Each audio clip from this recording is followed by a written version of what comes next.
പത്തനംതിട്ട ചിറ്റാറിൽ വന്യമൃഗശല്യം രൂക്ഷം. കട്ടച്ചിറയിൽ കാട്ടാനയുടെ ആക്രമണത്തിന് പിന്നാലെ കാട്ടുപോത്തിന്റെ ആക്രമണവും ഉണ്ടായി. വന്യമൃഗാക്രമണത്തിൽ നിന്ന് പരിഹാരം വേണമെന്നാണ് നാട്ടുകാരുടെ ആവശ്യം.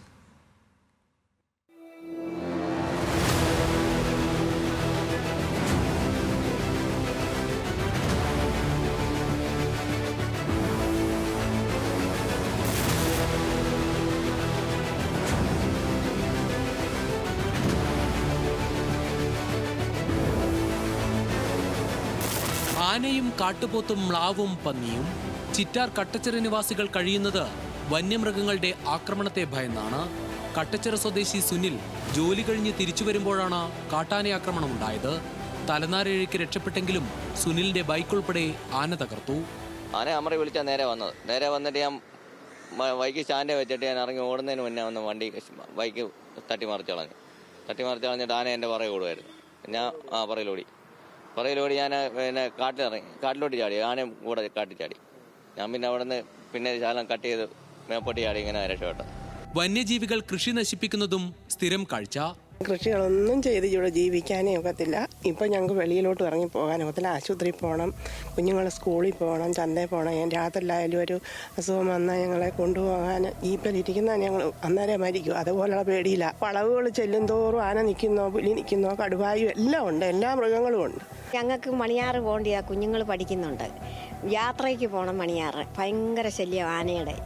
എന്തെങ്കിലും സർക്കാർ ഇതിനൊരു തീരുമാനം ഞങ്ങൾക്ക് ഉണ്ടാക്കണം. പന്നിയാണേ രാത്രിയിൽ സ്വൈര്യം കെടുത്തുന്ന പന്നി.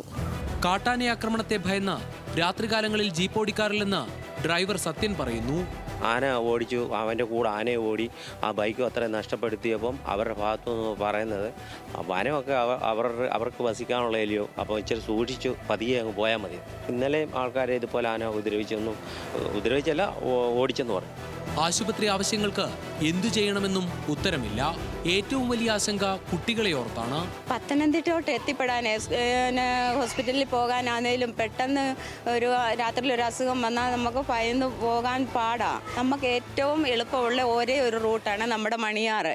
അവിടെ നമുക്ക് നമ്മുടെ രക്ഷയ്ക്ക് വേണ്ടി എന്തുവേലും ഫോറസ്റ്റിൽ നിന്നാണേലും ഗവൺമെൻറ്റിൽ നിന്നാണേലും എത്രയും പെട്ടെന്ന് നമുക്ക് ചെയ്തു തരണമെന്നാണ് ഞങ്ങളുടെ ഒരു അഭ്യർത്ഥന. നമ്മുടെ ഈ പ്രദേശം എന്ന് പറഞ്ഞാൽ 4 സൈഡും വനത്താൽ ചുറ്റപ്പെട്ട് കിടക്കുന്നതാണ്.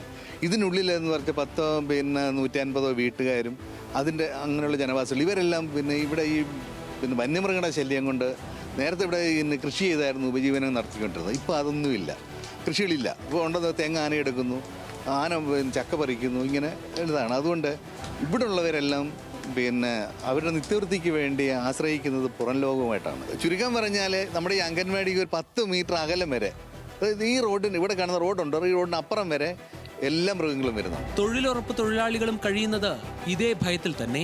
ഞാനാണ് തന്നെ താമസിക്കുക. ഞങ്ങളുടെ മുറ്റത്ത് വരെ ഇന്നലെ ആന വന്ന് ചക്കയും പറിച്ച് പ്ലാവ് തുള്ളി കാപ്പി ഒടിച്ച് കോലും ചേർന്നതെല്ലാം വലിച്ചു പറിച്ച് എല്ലാം നാശമാക്കിയിട്ട് പോയി. വലിയ ശല്യമാണ്. ഒന്ന് കുന്നരാടം ആന വരും, ഈയിടെയും വന്ന് ആന വന്ന് പ്ലാവ് കൊലുത്തു. അന്നേരം കയറിച്ചില്ല. പിന്നെന്തുവാ കാടിച്ച് കിട്ടുന്ന 3 പടക്കം കൊണ്ടുവന്ന് നേരത്തേക്കൊന്ന് പടക്കം കൊണ്ട് പൊട്ടിച്ച പിന്നെ ആന മാറിയത്. അങ്ങനെ പേടിച്ചായപ്പോൾ കഴിയുന്നത്. പള്ളിക്കുറിച്ച് പോകുന്ന പിള്ളേർക്കൊക്കെ പേടിച്ചാൽ പിള്ളേരൊക്കെ പോയിച്ചു. അവരെന്തോ ചെയ്യുന്നുണ്ട്, അവരൊന്നും ചെയ്യുന്നൊന്നുമില്ല. ഓടിച്ചെന്ന് പറയും. ആനശല്യം കൊണ്ട് ഞങ്ങൾക്ക് റോഡിലോട്ട് ഇറങ്ങാൻ പറ്റും. ഞങ്ങൾക്ക് എന്തോ ആവശ്യങ്ങൾക്ക് മണിയാറ് ചിറ്റാറ് പോകണം. പക്ഷെങ്കിൽ ഞങ്ങൾക്ക് പറ്റത്തില്ല ഇപ്പം ആനശല്യം കൊണ്ട്.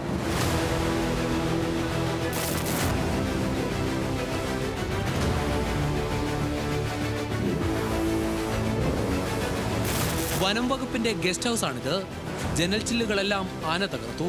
കാട്ടാന ആക്രമണത്തെ ഭയന്ന് വൈദ്യുതി വേലികൾ സ്ഥാപിച്ച വീടുകളും ഇവിടെയുണ്ട്.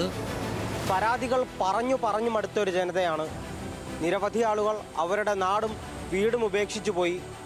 മനുഷ്യ വന്യജീവി സംഘർഷത്തിന് ശാശ്വതമായ ഒരു പരിഹാരമാണ് ആവശ്യം.